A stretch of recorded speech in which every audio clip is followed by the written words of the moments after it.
Hi, I'm Jessa. I spent 7 years paying off my parents' mortgage. Quietly. I didn't do it for praise. I did it because I thought I was helping. I thought it would mean something. That one day it would be a gift for all of us. Something we shared. Something we built together. But on my sister's wedding day, they handed the house to her husband. With a bow. With applause.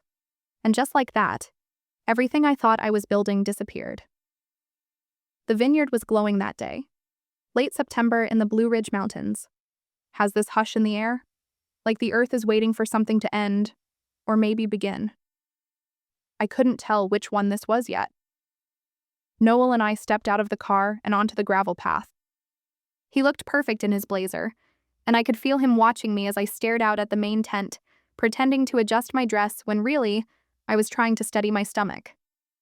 He reached into his pocket, pulled out the envelope we'd agreed on $10,000, our wedding gift to Callista and Griffin, that, plus footing nearly a third of the entire wedding's cost. My only sibling, my little sister, getting married in the most picture-perfect way possible. Ivy-wrapped stone arches, fairy lights woven through the vineyard rows, white chairs arranged like a Pinterest board had come to life. It was beautiful. A little too beautiful. We walked past the welcome table, and there they were. My parents, Denise and Harold, standing tall, proud. Mom was fussing over Dad's boutonniere while he muttered something and smiled in that half-hearted way he does when he's trying not to cry. They looked so joyful, younger, lighter. I hadn't seen them like that in years, not even at my wedding. They'd smiled back then, sure. Wished Noel and me well. But they hadn't glowed. Not like this. Don't start, I muttered to myself, too low for anyone to hear. Noel gave my hand a squeeze. You okay? He asked. I'm fine, I said, lying. We moved toward the seating chart and I scanned the glass panel for my name. There it was, Jessa Vaughn, 1Z. I blinked at it. Close enough, I told myself. But when we got to the table, it wasn't close at all. Table 9. In the back, by the bar. No family in sight. Just some tech friends of Griffin's and a few people I didn't recognize. I hesitated. You want me to switch cards? Noel whispered. I forced a smile. No. It's her day. We sat. I glanced toward the head table. My parents were already seated there, front and center, between Callista and Griffin. My chair scraped, a little on the floor as I pulled it out, and not a single head turned. Not even Mom's. Dinner started. Toasts, laughter, wine flowing like water. I declined. Something in me clenched every time someone tapped a glass and shouted, "To the happy couple!" I tried to smile. I really did. Then I heard the mic feedback. That high-pitched squeal that silences a room. I looked up. Mom stood, smoothing her dress. Dad rose beside her. If we could have everyone's attention, Mom said sweetly. People quieted. Forks paused. I felt my pulse in my throat. We just want to say thank you for celebrating our beloved daughter's new chapter, Dad began. My heart kicked once. Were they talking about me? She's brought so much light and joy to our family, Mom added, voice trembling. A murmur of agreement floated through the crowd. Someone whispered near me, "They're so proud." And so, Mom said, reaching into her clutch, we wanted to give her and Griffin something meaningful. I saw the envelope before I registered what it was. My stomach dropped. We're gifting them the house, she said proudly. Our family home. It's theirs now. Gasps, applause. Someone shouted, "Oh my God!" I heard clapping, cheering, a few sniffles, and I sat frozen. The house. The house I had been paying the mortgage on for 7 years. After Dad's job got cut. After Mom's health started slipping. The house that had my name tied to the escrow, the insurance, the endless repairs, no warning, no conversation, no thank you. Just gifted away. Like I didn't exist. Callista cried. Hugged our parents. Griffin looked like he'd won the damn lottery. Maybe he had. I smiled, Barely. My nails dug into the napkin in my lap. Noel placed a hand on my knee. I whispered, "I'm okay, don't." But I wasn't. I didn't eat. I just watched them laugh, glow, toast to a future I was never invited into. Watched them live in a reality where I was a footnote. If that. By dessert, I couldn't do it anymore. "I need air," I told Noel, pushing back from the table. He started to stand, but I waved him off. "Just 5 minutes." I wandered down the path, past the tent, past the photo booth, toward the overlook. Then I stopped, hidden just behind a hedge. And there they were. Callista and Griffin. On the porch of the house. My house. The photographer posed them like a magazine cover. "Okay, now hold up the key," she said. They turned to the camera. Griffin pulled it from his pocket. A brass house key. They held it up like a trophy, like a symbol of legacy. Like I had never existed. We didn't talk much on the drive home. Noel kept glancing at me like he was waiting for something to break. The dam, the scream, the tears. But I just sat there, stiff, arms folded tight against my chest, watching the trees blur past the window like none of it was real. When we got to our building, I walked inside without a word. Kicked off my shoes, lined them up like always. The fridge hummed faintly. I moved through the apartment like a ghost, hung up my dress, changed into a worn t-shirt, sat on the edge of the bed and stared at the floor. Noel hovered in the doorway. "You want to talk about it?" I shook my head. "I'm fine." He stayed there for a beat, just watching me. Then finally, he said, "Jessa, that was—" "I should have seen it coming," I said, cutting him off. My voice sounded flat even to me. Maybe not the key, not the speech, but I felt it, building, for years. I didn't wait for a reply. I lay down, turned toward the wall. He didn't push. He never does when I get like this. The next few days passed in this foggy kind of autopilot. I answered client calls, filed tax documents, scheduled meetings like everything was fine. But every time someone mentioned family or weddings, it was like nails on a chalkboard inside my brain. Then Wednesday came. The envelope was pale pink, buried between bills and an old grocery flyer. Noel found it first, tossed it on the counter. "Looks like a thank you card," he said. I stared at the handwriting. Cursive, bubbly, definitely Callista's. Inside was a card, gold-foiled, embossed. "Thank you for being part of our dream day." The message was short, sweet. "Thank you so much for your generous gift and for helping make our wedding so magical. We'll always remember your kindness. Love, Callista and Griffin." That was it. No mention of me. Not even once. Just Noel. Just your generous gift. I read it twice. Then again. My eyes scanned for some hidden line, something I'd missed. But I hadn't. I was just written out like I had never been there. Like I hadn't poured a third of my savings into her dream day. I dropped the card in the trash. Later that night, I sat at the kitchen table, staring at the fridge magnets like they might rearrange themselves into answers. Noel walked over, leaned against the counter. "You okay?" he asked again. I gave him a look. He sighed and crossed his arms. "Jessa, I know you don't want to hear this, but maybe it's time to stop making excuses for them." I didn't respond. "You've done more for them than most people would. You paid their mortgage. You showed. Up to every birthday, every holiday. Even when they forgot yours, they treat you like some polite neighbor who drops in with a casserole." I opened my mouth to say something, to defend them. "They mean well." He raised an eyebrow. "Do they?" And that's when the words just stopped working. Why did I always defend people who forgot me so easily? The question hit like a brick, and for the first time, I didn't have an answer. Later that night, I lay in bed staring up at the ceiling fan, watching it spin in slow, lazy circles. My mind wouldn't shut up. It kept pulling at threads I'd avoided for years, like the time I graduated from law school. 3 jobs, no sleep, ramen dinners for months. I crossed that stage and they handed me a check for $50 and a card that said, "So proud. Love, Mom and Dad." 2 years later, Callista graduated with a communications degree. State school. They gave her a brand new Subaru with a bow. Threw her a party at the lake house. I told myself maybe they'd finally gotten a tax refund that year. Maybe money had been tighter when I graduated. I wanted to believe that.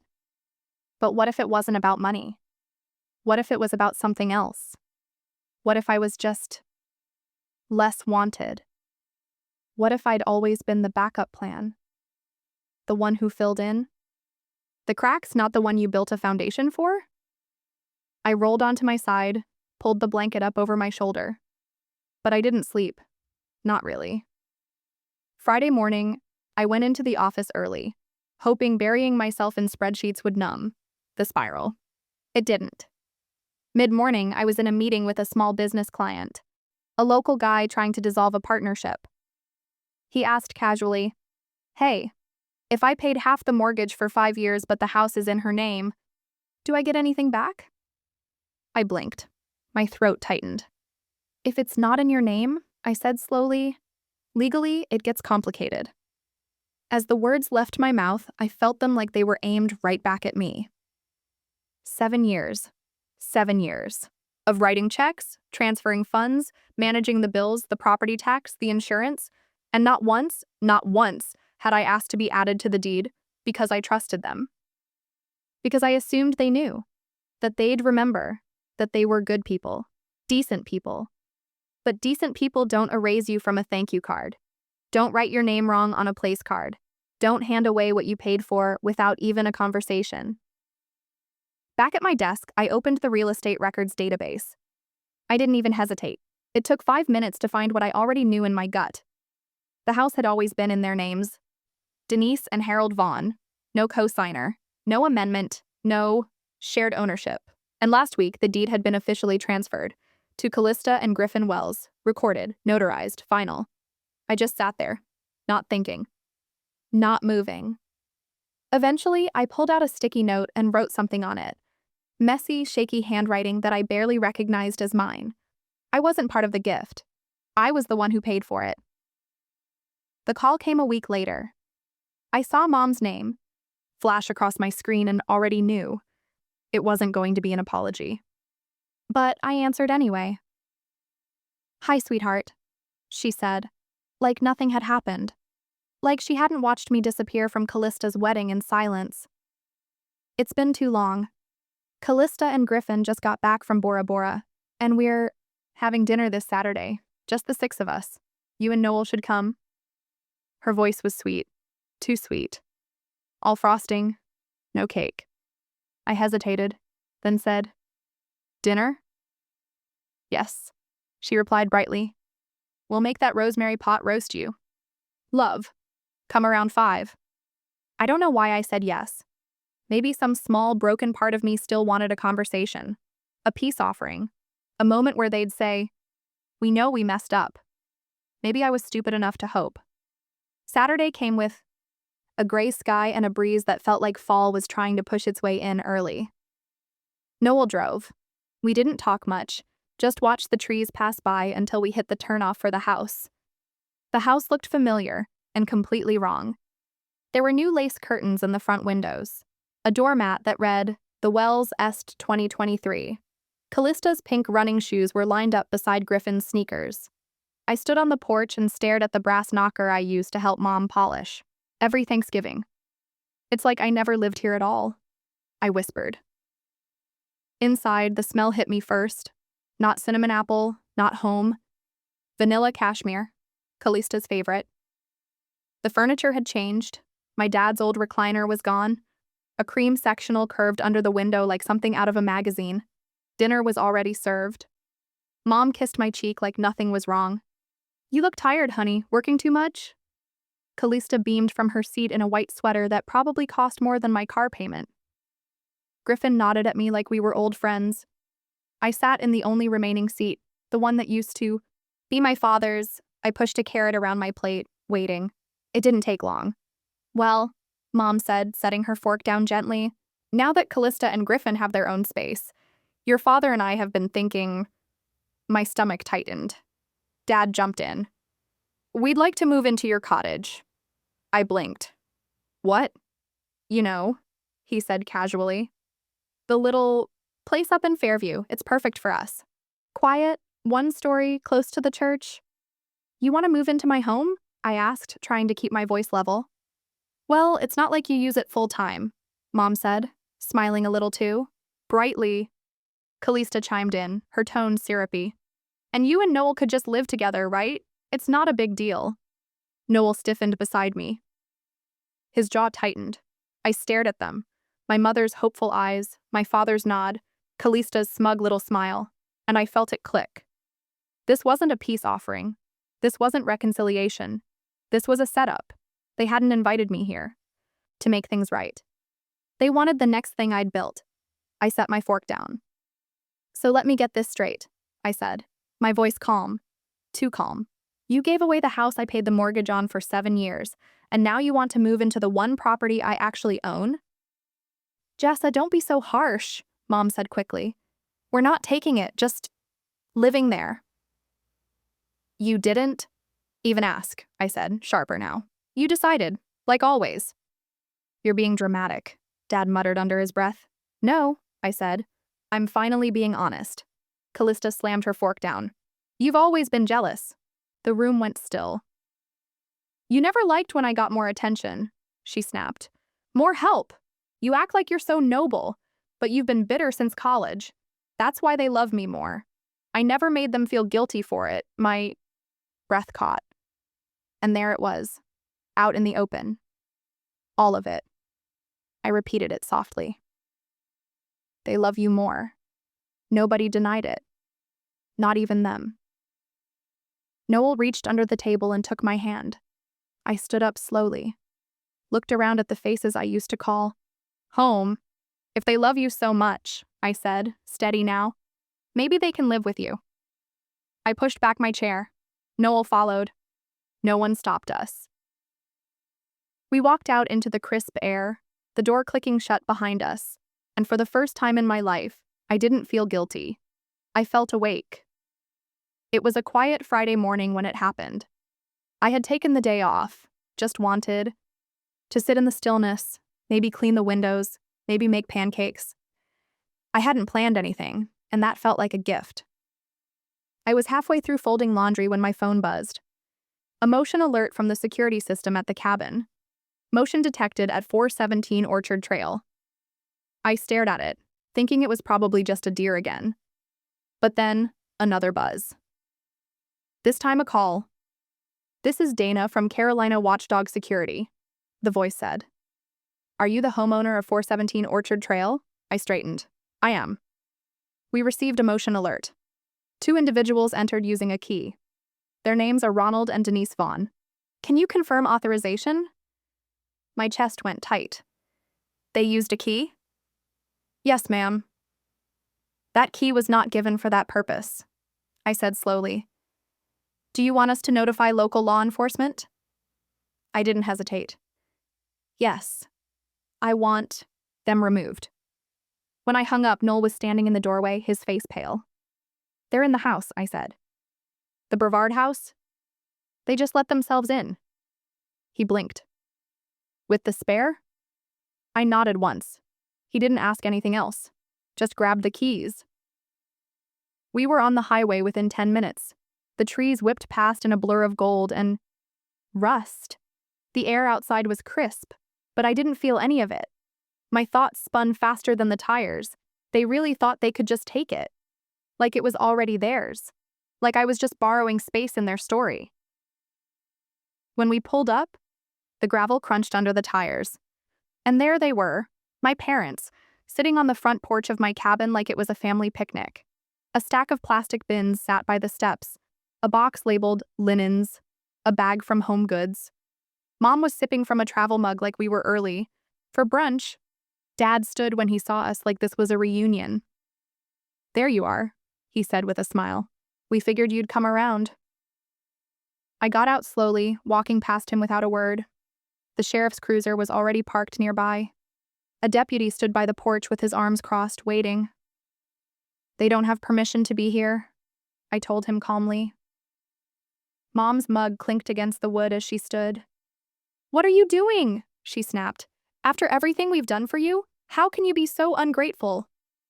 Ungrateful? I repeated, my voice almost a laugh. You gave away my childhood home like it was a raffle prize. And now you think you're entitled to my cabin? Dad stepped forward. It's just temporary. We assumed. That's your problem, I said. You never ask. You just take. Jessa, Mom said, her voice rising. We are your parents. We raised you. We supported you. What exactly did you support? I cut in. Because I remember my 21st birthday dinner being skipped for Callista's volleyball game. I remember getting a $50 check when I graduated law school. I remember paying your mortgage when you were behind on taxes. I remember every time you said Callista needed more because she was sensitive or going through something or struggling emotionally. Her face twitched. That was a different time, she muttered. No, I said, louder now. It was always the same time. I just kept pretending it wasn't. The deputy cleared his throat. Do you want to press charges, ma'am? My dad's shoulders slumped. Don't do this. I looked at him, at her, at everything that had led up to this moment. No, I said finally. No charges, but I want them off the property. Today. The deputy nodded. We can escort them to the station for standard trespass mediation. Mom gasped. You're sending us to jail? Maybe sitting still for a while will give you time to think, I said. Noel started loading their things into the car. Nobody stopped him. We didn't speak as we drove straight to a local storage facility. I paid for a unit. 1 month? No more. No less. That was more than they deserved. But I wasn't trying to be cruel. I was just finished. When we got home later that afternoon, the apartment felt still. The kind of still that settles in your bones. Dropped the cabin keys on the desk and sat down. The deed was there, tucked under a stack of utility bills. I picked it up. Ran my fingers across the edge. Heavy cardstock, embossed seal. My name, my home. I've paid for everything, I murmured. The words came out quiet. Clear. Everything. Except peace. It started 3 days later. I was just waking up, the light barely spilling through the curtains, when my phone wouldn't stop buzzing. The screen lit up with call after call, message after message, missed calls from cousins I hadn't spoken to in years. A voicemail from Aunt Darlene. Texts. Then I saw it. Vera had posted to Facebook. Her profile picture was a cropped wedding shot. Her and Callista, arms linked, both smiling like they had everything they'd ever wanted. The caption read, "In our golden years, we've been cast out by our own daughter, treated like criminals. All we ever did was love her." Attached were 2 photos. One of my parents sitting on the porch steps of the cabin, suitcases at their feet, looking tired and small. The other showed the sheriff's cruiser parked in the gravel like they'd been ambushed. The comments poured in like floodwater. She kicked them out? How heartless. Kids today have no soul. My son would never do that to me. Someone else chimed in.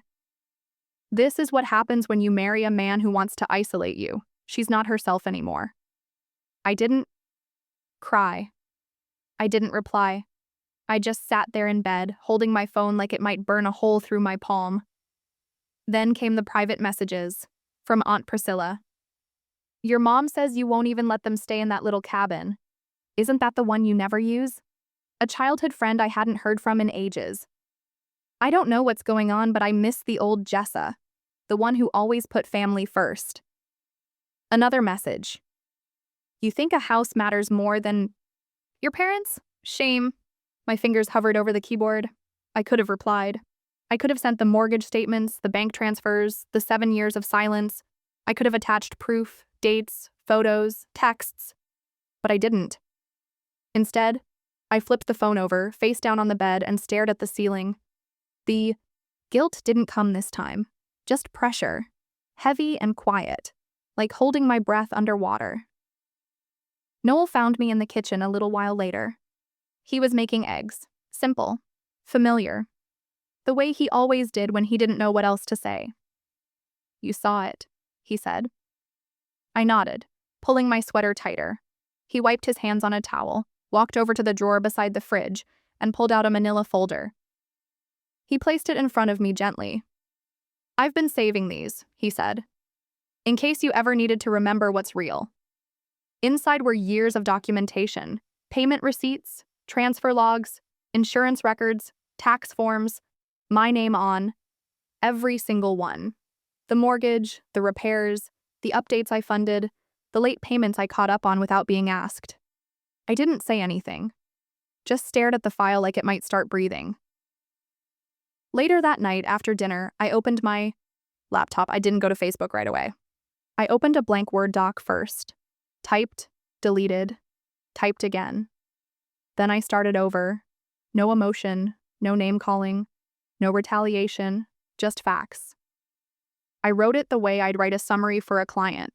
Precise, measured, clear. I recounted the years I paid, the mortgage, quietly, without ever asking to be added to the deed. I listed the money I put into the wedding, the silence I accepted when Calista got more, louder. First, I attached screenshots, payment confirmations, emails, property records. Not to shame, just to show. At the end, I wrote one line. "If you want the whole truth, I'll tell it, but you better be ready for it." I sat with it for a moment, watching the cursor blink after that line. It didn't tremble. Neither did I. Then I posted it. No fanfare. No introduction. Just truth. Within hours, the reactions started to roll in. The post got shared, messages came through, quiet ones at first. "I didn't know you paid for the house. That changes everything." Some of the worst comments under Mom's post disappeared quietly. Like people were trying to backpedal now that receipts were involved. No apology from Calista. No message from my parents. Just silence. But that silence didn't feel sharp this time. It felt like space. Like breathing room. I didn't reply to the comments. I didn't post follow-ups. I just let it sit there. Because the thing about truth is, it doesn't need to shout. It just waits. And when the noise dies down, it's still there. Whole, untouched, and loud in its own way. I didn't expect it to sting the way it did. It was a Saturday morning. I was sipping lukewarm coffee, still in pajamas, trying to remind myself that peace was earned, not given. My phone buzzed.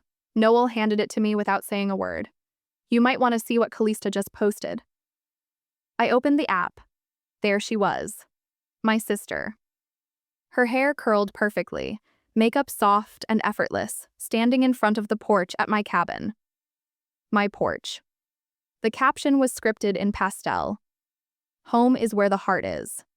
She was holding a mug. My mug, the one I'd bought from a local pottery shop in Brevard. Hand-thrown blue glaze shaped just a little uneven at the rim. I stared at it. She smiled like she owned the place. Scroll. Another photo. Calista and Vera, side by side, laughing on the porch swing Noel and I installed one brutal summer when the sun peeled the skin off my shoulders and the stain from the wood wouldn't wash off my hands for days. The birdhouse in the background? We mounted that together. The wild mint growing beside the steps?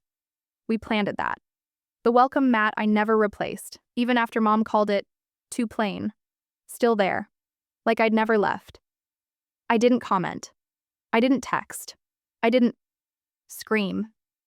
I whispered to no one but myself. So it's war then. By 9 a.m. the next morning, I was sitting across from Gregory Bell, our old estate lawyer. His office smelled like paper and lemon cleaner. He offered me coffee. I declined. I slid the manila envelope across his desk. Receipts, mortgage statements, scans, bank transfers. He flipped through it slowly, nodding. "This is thorough," he said. "I want a cease and desist," I told him. "Specific language, no confusion, no assumptions. I want them to understand I'm done." He didn't blink. Done. That night, Noel came home carrying a bag of groceries and something else in his face. Something tight and careful. "There's something you should hear," he said. He pulled out his phone, tapped the screen, and handed it to me. The audio was from 6 months ago. I remembered that weekend. He'd stepped out to return a voicemail from my mom. It had seemed off at the time, but I didn't ask. Her voice filled the room, muffled and casual. Jess has always been the workhorse. That's her role. Callista deserves comfort. She's had a harder time emotionally, you know that. I didn't flinch. I just sat there, holding the phone, listening to my mother define me like I was a tool. A role. Not a person. Noel sat beside me, unsure if he should say anything. I handed the phone back. "We'll use that," I said. The next morning I opened my laptop. No emotion this time. Just precision. I uploaded a second post. Screenshots of the bank transfers, labeled by year. PDFs of the mortgage agreement. Title logs showing the inquiry into my vacation property in Vera's name. Then I added the audio. That voicemail. No edits. Just her voice. Calm and matter of fact. Jess has always been the workhorse. Callista deserves comfort. At the bottom, I typed one line. "This isn't revenge, this is clarity. I won't be rewritten." I hit post and I didn't refresh, didn't wait, didn't look for reactions. I just closed the laptop and sat in the quiet, because sometimes the loudest thing you can do is finally speak. The morning sun cut across the apartment floor like a quiet reminder. Sharp, clean, final. I was sitting at the table, sipping coffee that had gone cold, when Gregory's email landed in my inbox. Subject line: delivered. The cease and desist letters had been sent, one to Callista, one to Vera.